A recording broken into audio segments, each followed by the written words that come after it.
On the next episode of Healing from Within, author Jan Phillips will join me to talk about her book, Still on Fire, Field Notes from a Queer Mystic. She's here to tell us about her story of how she was a nun in the Catholic Church, and they ended up kicking her out for being herself. However, in being herself, she also found her purpose in life. Next on Healing from Within. Hi, I'm Tony Valen. Welcome.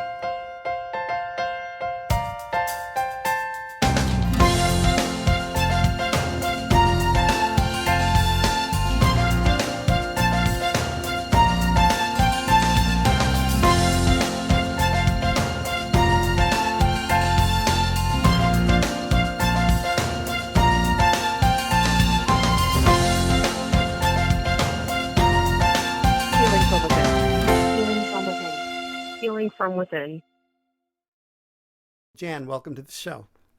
Thanks. This is a kick to be here on my birthday morning. Oh, that's right. Happy birthday. I just, many happy birthdays. Thank you so much. So I want to start with my first question, which is usually, I want to ask you, how and when did this journey of yours start?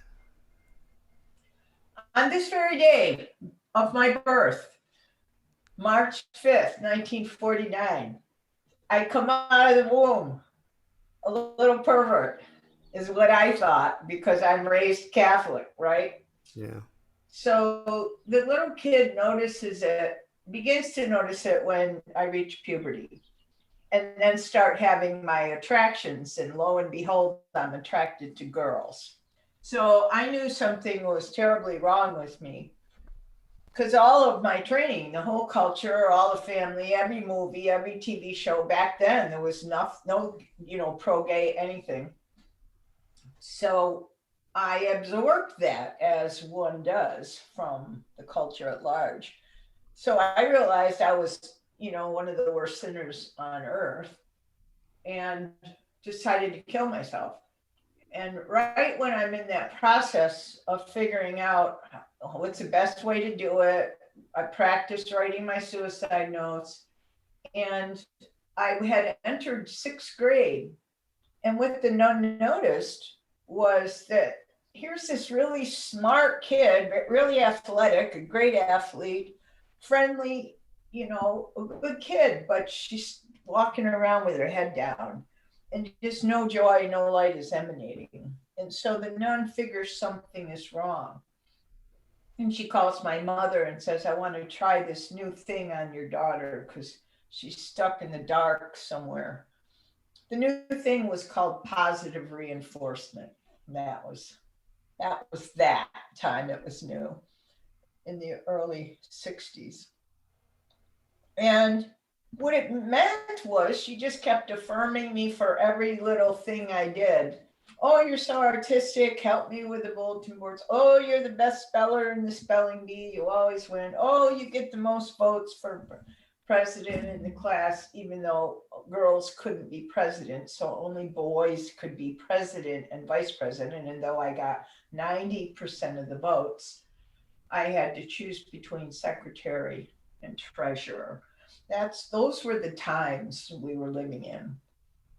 So girls had no power, women had very little power. And this campaign she started worked. And one day I woke up, and for the first time in my life, I felt like that sick, sad little caterpillar had metamorphosed into this beautiful, vibrant butterfly. That's what it felt like inside me. And on that day, I came out as a leader, not as a lesbian, but I came out as a leader and a voice and a advocate for the marginalized, because I was a marginalized person. So now the not popular kids like me and the popular kids like me. So that was my winning day. And that was probably in halfway through sixth grade. And I decided to be a nun on that day, because nuns must have a magic wand. And I knew she saved my life, and that I wanted I wanted my career to be saving lives of kids in trouble. So that's why I went into the convent. Wow, wonderful. And I know it was Sister Helen Charles is the one that you're referring to that helped you through all this. Yes. So you decided to become a nun. What was it about her, and what was the impact she made on you that made you decide that being a nun and being in the Catholic Church was the right choice for you? Well, being in the Catholic Church, there was no thinking about that. They don't teach you how to think, they teach you what to think. So I had no thoughts about being a Catholic, but Sister Helen Charles was a very outspoken, big person. She took up a lot of space. She had a lot of opinions, many of them wrong, but she had a lot of opinions. And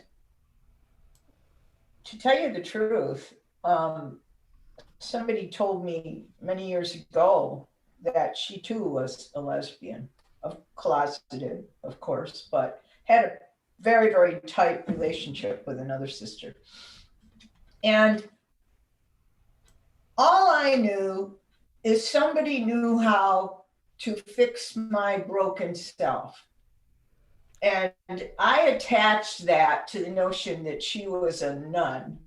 She had a habit, she was a big force, and I could be that because I already knew I didn't want to be a wife. And there was about 4 choices besides wife for what a girl could be back then. And it went like teacher, nurse, wife, nun. So I picked nun. Right. Wow. Um, And Go ahead. I'm sorry. and I love the Catholic Church. I love its rituals.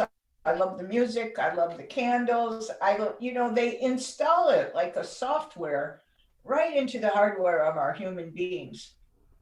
And it's so smart because it's so multi-sensory.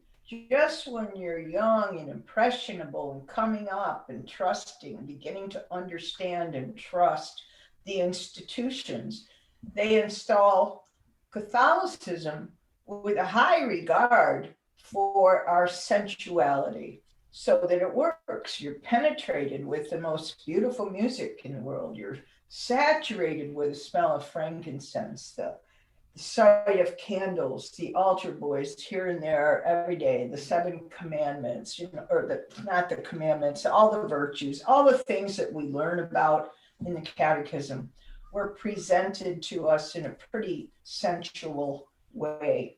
And that won me over because I'm a very sensual person. Right. And that's the one thing I've never really understood about religion and me. I was raised Roman Catholic, and of course I I don't consider myself religious. I do consider myself spiritual, but I've never understood how they can judge someone based on physical and not the whole person and who they really are. And I don't understand how the physical part of someone has to do with anything that is presented to the world, because that's a very intimate, personal thing that stays at home anyway. So, would you be able to explain that to me? I mean, what are your thoughts on that? I think they're more interested in controlling the constituency. So, there was a time in Roman Catholic history when they wanted everyone to be celibate. So marriage was a sin. And then a few priests started, like Martin Luther, when he publicly put his 99 theses, posted them on the wall of the cathedral, blaming the church for selling indulgences and 98 other bad things. He was drawing attention to this church is not all that you think it is, and there's corruption within. But an institution, just like anyone else, evolves from its lesser stages to what we would hope be more advanced, more conscious, more evolved, like commitments to the human family, but not the Catholic Church, because I feel like it's protecting itself. People love Pope Francis, and I guess what's not to love? I don't pay him any attention. But the church really wants to be, I think, I don't know that they give a lot of thought to this, the cardinals more than the Pope, I think. How do we dominate? How do we make them think you need a mediated experience with divinity? How do we keep them? I mean, what's birth control? What's that kind of, no no choice for women? What's that about? Controlling women, especially, right? And there's a right wing of the Catholic Church, which is very politically conservative and doing a lot of damage to people. When I was doing a workshop for LGBT community in Omaha, Nebraska, they told me that the bishop of the diocese wouldn't even listen to them. A group went to the bishop and told them their stories, and at the end of the listening session, he said, "I just don't believe you."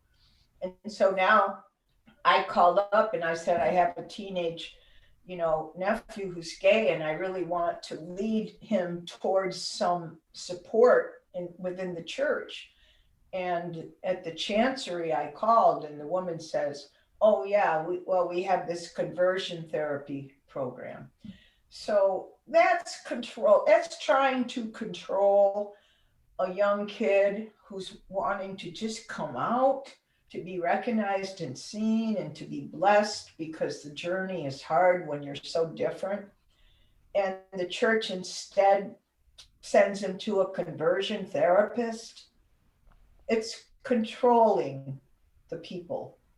It has nothing to do with how Jesus really role modeled behavior for us. There's very little in the Catholic Church, except in the social justice movement, that ever feels very akin to what Jesus stood for out there in the meadows and fields.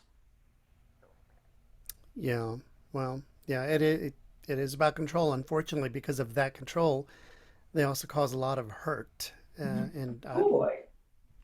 I just don't understand that. Um, can you tell us, in your own words, the difference between being religious, and being spiritual? Yeah, this is easy because it was drummed into my head by a priest who was trying to teach us theology the first year in the convent. We're called postulants. And he comes in and he's got this big idea. He's going to help us create a faith for ourselves. And we're all totally indoctrinated as young Catholic women who are now going to marry Christ, able to accommodate and metabolize that kind of complexity, but not able to understand the distinction, create a living faith for yourself. He was promoting really Paul Tillich's theology of the time, which basically means religion is something you inherit. It's something that's passed down to you. It's a set of books and doctrines and dogma, and you believe it because people tell you this is the one true church. So you believe those things, and all along the Catholic, like every Catholic family has a bread box sized Bible in the living room on the coffee table, but no one ever opens it because we know you can't be trusted to read a passage and translate it on your own because it's all mediated by priests. So a priest has to help you figure out, what does Matthew 7:4 mean? So that was our religion. And nobody up until the age of 18 had ever tried to convince me there was a distinction between religion and faith. But Father Gravis said, okay, we're going to put religion on the top shelf and you're not going to revisit it for the whole semester. And what you're going to do is create a faith that sustains you. It sounded heretical and blasphemous to me in some ways. And I said, we've memorized the Baltimore Catechism. We're all set. We know every answer to every question. And he was like, that's the problem. So we have to evolve your thinking so that you can have your own original thoughts in the matter. And it was very, very slogging work through the muck of our immaturity that this priest had every day. Hammer it home until finally each of us awakened to the idea, which was basically, what is your ultimate concern? What are you living for? What would never happen in your presence? What are you a stand for? And when he had to keep throwing those questions out at us, and one by one we go, oh, he used the right metaphor today. Now I get what he's after. And kind of like, so for me, what I had to figure out, what's my ultimate commitment?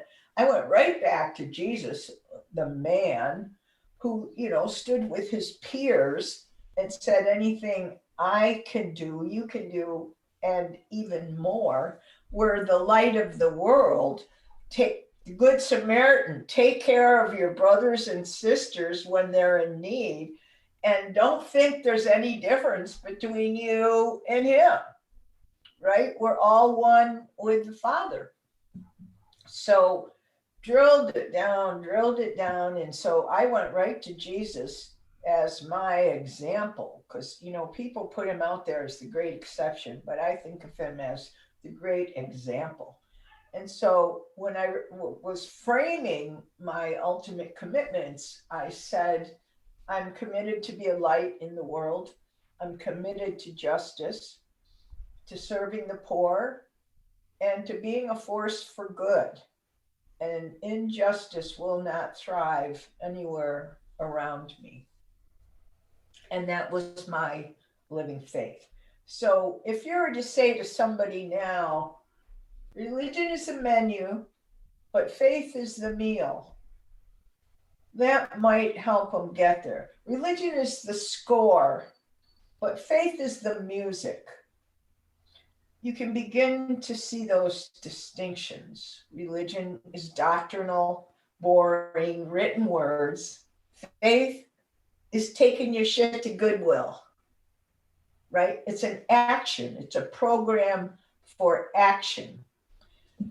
So I'm really happy because I got dismissed and thrown out of the Catholic Church because my confessor said he's not going to give me absolution if I don't stop being gay. And, I said to him, that's like asking me to have brown eyes. I can't just not have blue eyes. He goes, well, you don't have to act on it. That's the sin. And I couldn't abide. So I lost the church, but it wasn't even a trauma. I mean, it made me mad, but it wasn't a trauma because I had already created my faith, which sustains me through all things. And it doesn't have anything to do with religion, but because I have been so Catholicized, they've colonized my imagination. So I think in terms of Catholic everything. I always call, if I see three things together, I'll call it a Holy Trinity. I always light candles. Last night we had a feast here for 15 people, and there was candles for the Ukraine, an altar for Ukraine. It's very Catholic looking, but I'm totally not, and I'm a post-theist. I don't pray to a personal God. I pray the air of God in and the God of me out. I breathe prayer. I connect with the invisible realm, and I consider the Holy Trinity to be supreme intelligence, ineffable beauty, and infinite love. And I operate from that position of authority because I made it up. Nobody can say I'm wrong. I'm just saying my opinion. I'm not starting a religion. It's just the way I sustain myself. So I could make celebration and ritual and sacrament from my own personal embodied knowing. Well, yeah. So the other question that came into my mind, when you became a nun, I would assume that you already felt that you were, gay. Do you think on some level of who you were trying to fix yourself by being a nun? No, I was certainly trying to deny it. I didn't give it that much thought because it was so complex for me that there was so much hatred of queers. And I thought, how can they hate me? I go to daily mass. I'm in the Legion of Mary. I'm in the Legion of Mary. I do charitable acts of kindness all the time. How could God hate me? So I was really confused by it. So when they give me that barrage of psychological testing, because they're trying to weed out homosexuals, I know I'm smart enough to know when they say, "Are you attracted to masculine women?" to say no. And when the question comes up, "Are you attracted to feminine women?" to say no. I'm smart enough to get around their stupid MMPI tests, but through and through, 100% homosexual. And I never wanted not to be, that I know of. But on some level, I tried, you know, to get something else to happen. It's troubling when you love girls. What are Yeah. you going to do? What did your family think of when you decided to become a nun? What did they have to say? Well, my father was not a Catholic. Oh, So he grumbled a little bit about it, and he just felt like he was going to miss his daughter. Though he didn't know how to have a relationship with anybody. We probably never said more than 4 paragraphs a year to each other. He wasn't a talking man. He was a silent, monastic type of dairy farmer. That's his roots, dairy farming. He just wasn't a comfortable soul on earth and never communicated to any groups of people bigger than the pinochle table, right? He just was very, very shy. So it was just mumbo jumbo to him. Why would I do that? And my mother, I guess she might have been proud, but she wanted to live vicariously through me. So being a nun wasn't going to give her a whole lot of fun and adventure. mm. So I Um, think they were glad that I was kicked out. I went back home and lived with them for a summer, as long as I could stand to be there because I was traumatized. yeah, I was traumatized by that rejection. So I couldn't be at home with all my trauma. yeah. I can, I can imagine. Um, so tell us, when did the activist in you wake up? What happened and how did it happen? I was taking a photography class and we were learning how to create slideshows. This is before computers. So slideshows using 2 projectors. It was like prior to PowerPoint. How do you make a multimedia show that has emotional content and impact? And so the show I did, it was right when I was falling in love and entering into the women's feminist movement, the women's community. So, and I'm surrounded by lesbians. And so my show is called Woman to Woman. And it's just like 100 images of women together. Nothing erotic, nobody kissing, no, but obvious, a woman wearing a shirt that says "I love younger women," the women at the gay pride parade. So it's not all my mom's in there, my sister, my niece. It's not all lesbians, but we're fairly represented. And the professor, after I ended my show, the teacher said, "All right, everybody take a break." And then he pulled me over and said, "That was disgusting." Because he didn't want to have, he goes, "You shouldn't have to confront, you don't make the class confront that perversion." And it was just so mean. And then he says, I'm giving you an F. And then I walk out of the class and they were out there having a cigarette break or whatever. And I went up to a few of the students and they just shunned me. It was in the early 70s. And that's when I decided this is not right. And I can't just watch it happen. because I'm only one of millions. So I walked over to the guy, the professor of the human sexuality class that I had just taken the semester before. This is a community college.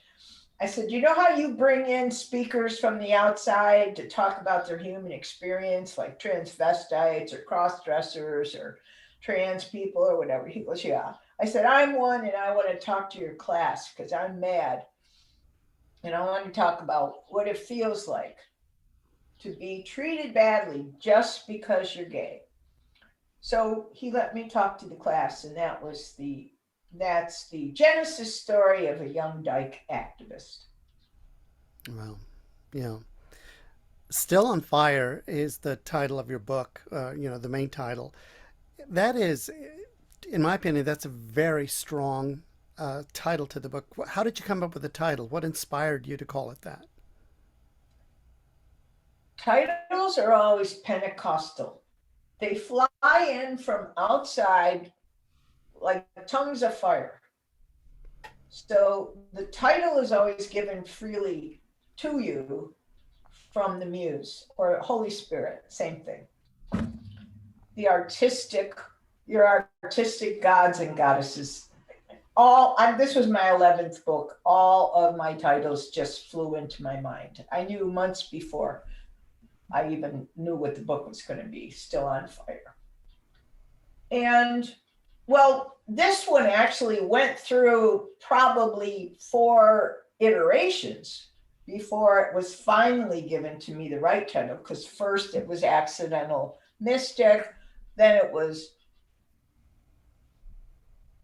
How Light Becomes Us, because light, God, turns into matter and becomes us. And I'm a photographer and I know how light is becoming or not becoming when I'm setting a person up to take a shot. So How Light Becomes Us was a title for a while, and it went out. I had an agent for a while and it went out to 30 publishers and they all didn't accept it. The most beautiful rejection letters I've ever gotten in my life, but it was not right for their list. And so I said, well, change the title. And one became From Novenus to Nirvana, right? I tried everything. Make it sexy, make it sassy, because the complex subject matter has to have a title that has some complexity to it. But none of them worked. And so then I was going to self-publish it. And when I decided to self-publish it, That's Still on Fire came to me. And that was very close to the time when Unity Books reached out, said, we'll take it. We want your book. And they were happy with the subtitle having queer mystic in it because they're trying to create a market for LGBT Unity people, which there's a lot. So I served their needs as they served mine. Wonderful. For people that don't know, can you please explain to us what a mystic is? Yes, a mystic is a person who has an unmediated experience of what feels like divinity to that person. It's a communion with, an interaction with Source that needs no rabbi, imam, priest, nun, minister to have happen. It's just wake up in the morning.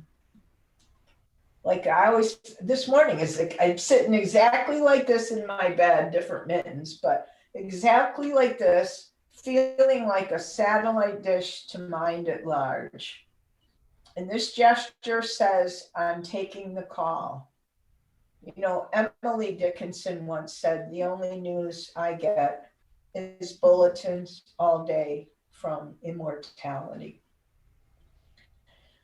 And that metaphor for me was so powerful because I think of it as divine mind, supreme intelligence, penetrating the cosmos with intelligence.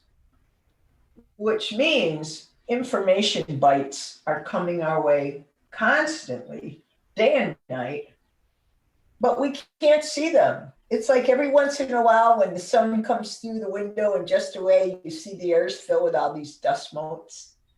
Suddenly the invisible becomes visible. Mystic is someone who knows the interaction with our primary source is constant and unsought. And there's no effort, there's no trying. People forever say I'm a seeker. And I go, oh, I'm so sorry, I'm a finder. You should figure out how to find it. Because who wants to be a seeker for 55 years?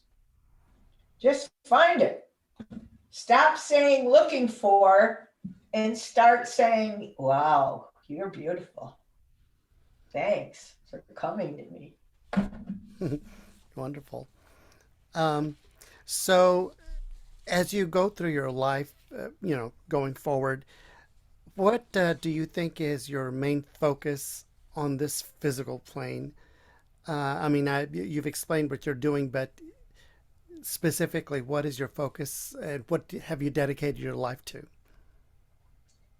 Connecting the dots between conscious creativity, spiritual intelligence, and social action. So I am the facilitator who helps people finally get it that we are co-creators of the universe, and we here on earth create our lives, create our circumstances, not all of them, but at least 50% of what I experience, I co-create. And we're creating the culture. San Diego looks like it looks because I live here and my thumbprint's all around it. So to think of ourselves as conscious creators in consort with the master creator, the primary creator, who perhaps, well, Teilhard de Chardin referred to it like this: the process is circular. What's going on is either in one stage or the other. It's the divinization of matter and the materialization of the divine. So divinity has materialized in the form of galaxies, supernovas, the tiny planet Earth, the moon. That's all divinity en route to materialization. And we are in the process of matter divinizing itself. At death, we return to the source. But when you say to people creativity, they'll go, oh, I'm not creative, I can't draw a straight line. I mean, you want to talk about blasphemy. That's blasphemous. It's totally irresponsible because our families, our communities, our tribes, our children rely on us to be conscious creators. And if we're not conscious, then whatever, we turn things into messes, right? Even Andy Warhol, who can understand his work? Why did he do all that? Why did George O'Keeffe do? It doesn't matter what the person is doing if they're conscious about it. George O'Keeffe just added beautiful color to the world, a beautiful love for the Southwest. And I'm not saying it has always to do with art, really, most rarely. That's the rarefied air of creativity. The first conscious level is, all right, I just woke up. I'm going to create a day here. I got 24 hours, just like every other person on my block gets 24 hours. What am I going to make of it? Right? Today's my birthday. I wake up, go, whoa, what am I going to make of my birthday? Well, I'm going to have a great talk with you. And then I'm taking my sister and my niece to lunch at a really lovely restaurant on the ocean in Coronado. And tonight I'm going to a drum circle with my niece. And we're both taking our drums, and I'm going to be elevated into another milieu of consciousness through the power of women's drumming. So I'm very conscious about what I'm doing, and I know there's hours there unaccounted for. And I'll probably come into my office, put on this, and work on my Audible book and go like this, There you go. right? Right. Because this is my magic toy shop. This is where my fun happens. And for me, doing that creative work is my fun. Wonderful. So if people say, what'd you do for your birthday? And I said, I worked on my Audible, I, edited out burps from my Audible files, they would be horrified. And I'm like, it's laborious and it's not exactly exciting, but it gives me great joy to think people who can't read can hear my book. Absolutely. Yeah. The ultimate thing is knowing what are you drawing attention to and how are people understanding what you're about. So if you've got people with macular degeneration and they can't read books, they can't understand what I'm about. So I have to figure out how can I get those folks the good news. Because if you ask me, I send out a monthly newsletter and I send out every Sunday morning, little messages called Bulletins from Immortality after Emily Dickinson. Always feels to me like an updated version of Paul to the Corinthians. People will say she's so arrogant, she talks of herself like she's Paul to the Corinthians. And I go, too bad. I'm not saying anything about you. I'm just claiming that if we don't start understanding we're the mystics and prophets of these times, Ukraine is going to occur in many other countries. Yeah. It's on us because we have let the bosses and the politicians get away with this kind of crap long enough because people are still singing, he's got the whole world in his hand. I boycotted that 2 years ago because that's part of the problem. Thinking there's somebody up there that's going to take care of our sorry asses. That is not true.